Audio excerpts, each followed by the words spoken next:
Hello everybody, and welcome to another driving video from Silver Arrow Cars. This is our coveted 2006 Jeep TJ Rubicon. Kind of hard letting this one go. When we bought it, we figured we might keep it as a shop vehicle for ripping around town, and overall just wanting to have. I think both me and Tim, I certainly still have it, but had the dream as one of those cars 14 years ago when we were younger that you definitely planned to own at some point. The Rubicon, I was a Jeep guy for a number of years. I've owned a bunch of them. I've had Rubicons. When the Rubicon came out with the TJ, it was certainly something that Jeep hadn't done yet. And once you knew somebody that had one, or you saw a video of what they could do straight out of the box, Jeeps are very, very capable four-wheel drive on their own, even not being a Rubicon trim level. But for those that don't know, the Rubicons came with locking differentials front and rear. They usually have, and still to this day, have a different wheel set than most of the other Jeeps. Like Sahara trim levels, or now called Overland, the Gladiators. So they got heavier differentials. They have locking differentials. They had the different wheel sets. They always came with usually a mud terrain tire, a BF Goodrich for a number of years. This has Goodyears, which I believe back then in 06 was the OEM tire that they used. But for those that don't know, and I think probably most people watching this will know, but locking air lockers now, or air locker differentials in the TJ generation, but in the new generations, they're electronic or e-lockers. Basically, once you're in 4 low, that you can use the locking differential, and or you can use a switch and lock your rear differential, lock your front differential, and essentially crawl over almost anything, as long as you're not hung up with clearance or length or just too big an obstacle. But anything else, you can almost climb up a wall with one of these Jeeps. I was out in I had a Jeep Sahara, and I was out just on the side of a highway in a mountain pass, and we pulled into a pull-out where there was a bunch of snow, and took some pictures and then continued on. And I had to put it in four-wheel drive just to get out of the slushy snow that was in the pull-out, and even still it was a bit tricky. And at the time I thought to myself, this feels silly to be stuck. I'm never going to be in this position again. And from that point on, I always bought Rubicons, so I had that option. It's just a nice peace of mind. Anyway, I think the TJ was a pretty iconic move for Jeep, and continues to be the top of the lineup. It was the top of the lineup back when this vehicle was out. The 06, this as an 06 is the last year of production for the TJ. Pretty cool and iconic. This is still when the Jeeps were smaller. A newer version JK, or now a JL Jeep, is much bigger in size. This to me is still the kind of, feels like the classic Jeep. Certainly wish it was sunnier today, and wish I had the motivation to take the doors off and we could take the video that way. They still used a 4-liter inline 6 with this generation. They were a pretty torquey engine. I had a Cherokee Sport way back in the day, and I always thought that thing was pretty impressive. And at 16 or 17 or 18 years old, however old I was, when you wanted to do burnouts and try and impress your friends and possibly girls, I remember beating the hell out of it, and always had plenty of power. My Cherokee back in the day used a 5-speed, but I think it was in 04, 05, they introduced the 6-speed like this Rubicon has. So you have better highway speeds. You certainly have plenty of power, but yeah, you have a little bit more range and speed for highway runs. These look really good, and we were tempted to do it, but we thought there might be some purists out there that that wouldn't want it adulterated from its original version, being that this is such a low mileage, 55,000 mile Rubicon in like new condition. Well, maybe not like new, but very, very, very, very good. We didn't lift it, but you can do a 3 or 4 inch lift on one of these. Put a set of 33 to 35 inch tires on it. It'll still look fairly OEM, but it just fills out the look, I think, gives it a great stance. So that's what I would do if I was buying this or we were keeping it. So I'm sure you guys will do whatever it is that you'd like to do. This was essentially a one-owner Jeep. It was sold new here at our local dealership, Willie Dodge, I believe, and remained in that one owner up until just recently and just before we received the Jeep. It has all of its service records that are in the auction, as well as a service that we had performed on it, just getting it ready for sale, where the same selling dealer went through the vehicle, checked it out, did a little bit of service work to it. The air locker in the rear was not engaging, so when I took it in, they had a look at that, and basically they, I believe the actuator they pulled and just lubed everything and got their hands on it, just slight disassemble and reassemble. My suspicion is that it just hadn't been used. I don't think it had been engaged, and it needed some use. So we'll engage it up here and show that it's all working properly, but there was no cause for large concern or anything like that. These are still a Generation 2 where the front windshield folds down, which is pretty cool. I know we've had some interest from some of the sunnier states. And if certainly anyone's got property down in Mexico, this would be a very cool vehicle for down in the Baja or wherever. This doesn't have AC. Someone's asked that question. It's just got the normal climate, but it does have the premium audio system that has a subwoofer that's in the center console, which is kind of key. The vehicle will come pre-tuned to your local country music station, so not to worry there. The subwoofer and all the speakers work great. Everything works as it's supposed to in the vehicle. All the fabrics, the condition of the seats. This brings back memory, but the pattern of these seats almost kind of reminds me of older GTIs. All in really good shape. All the dash.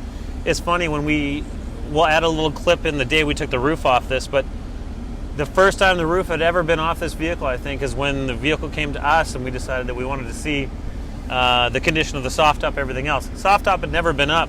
It took 3 of us just to stretch out the fabric enough to get it latched at the front and attached at the rear, which is a very, very good sign if any of you have been a Jeep owner before and had to put on a soft top. So all the foam that covers the roll bars that zip off, those have basically, from what I can tell, never been exposed to sunlight. The top is as new. The windows and the rear window and the side windows that come in brand new, they come in boxes rolled up with paper. When you buy these new, or any Jeep to this day you buy new, almost the same boxes really. Those were still in their sealed boxes with the framework that goes around your doors. So there's a little video that we'll add onto this that shows those being unboxed, if you will. So that is nice to know. Is when the Jeep showed up, I was starting to question if the charcoal gray top and fender flares were OEM, because I remember most of the ones you'd see in black being all black, but that was an option to have the charcoal top and the charcoal fender flares, which match the soft top is charcoal as well. You'll see that in some of the photos in the auction. Transmission feels fantastic, very silky.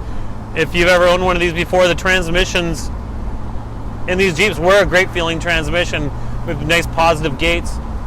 The clutch engagement is perfect, right where it should be. Feels great. It's an overcast day here. Oh, look out, kitty. Another thing that is indicative of a Jeep, and any Jeep owner does as soon as they get into a Jeep with the top off, is crank your heat. All the heaters, all the heat vents, or the vents, are well positioned in Jeeps for cool days, and once you crank the fan up to top speed, you get a lot of you get a lot of heat on yourself. Standard roll-up windows, the door panels, everything you'll see in our walk-around video are all in really good shape. The rear seat probably nobody ever sat in, so they're all in great shape. What else can I tell you? The four-wheel drive system we'll actually go to a spot, maybe do a walk-around video there, but we'll show you how the four-wheel drive system, that everything engages properly. Yeah.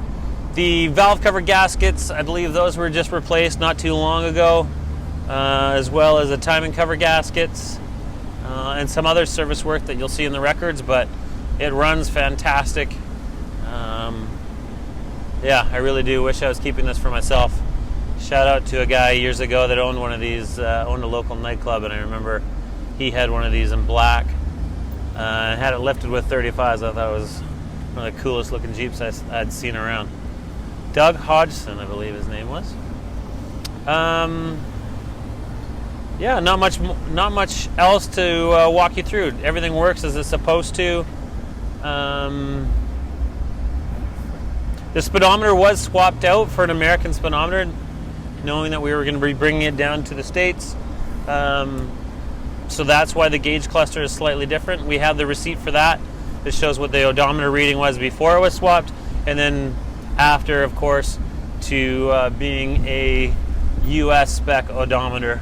So all good there for U.S. compliance. Complies to California emissions. We'll show you that sticker. It's in the photos, and we'll show it in the walk-around video as well. But no problem should be no problem registering in California or any of the other U.S. states. Of course, these are built in the United States of America, our beloved friends to the south. So there's no duty or any fees incurred by the winning bidder. The vehicle will be supplied to you on a Washington State title in Washington State in Blaine. All right, we'll wrap up the video there, and I'll do a couple quick accelerations up the hill here, just to kind of show you that, you know, it's running great and it pulls strong. I'm enjoying driving this. I love these things. Of course, I think anyone that's a true purist for off-roading and four-wheel drives, and Jeeps for that matter, manual transmission is what you want, is kind of the standard for anything that's going to be used in off-road. And on that point, that's generally most Rubicons. Clutch engages right in the middle of the pedal stroke.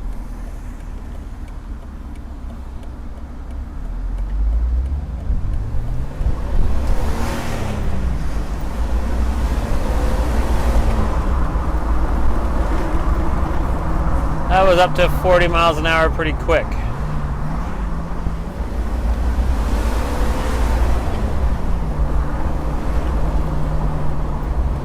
I love that sound of these 4 liters. Memories. All right, we'll wrap it up there, and we'll bring you a walk-around video. Thank you very much. Hello, we are back. We're just going to pull into this gravel parking lot so I can engage. So we can engage the four-wheel drive system and show you that the lockers work and that we're skipping around a gravel corner to show they're engaged. And yeah, so we're coming up into the parking lot. I'll just pull it into 4 high. Four-wheel drive system comes on. You can hear and see the steering wheel. You can hear the front tires skipping. So definitely in four-wheel drive there. I will pull it into 4 high. The one thing I didn't mention in our driving video actually is that the Rubicons also came with a much lower gear ratio than Saharas and the other trim levels. As you can see, we're at 3,500 RPM and we're at 5 miles an hour. Anyway, so we're in 4 low.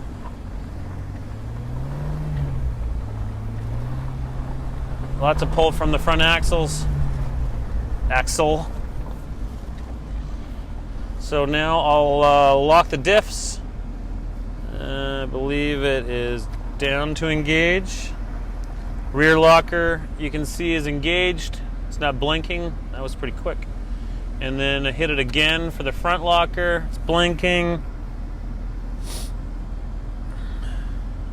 Sometimes it takes a little bit of movement for it to engage.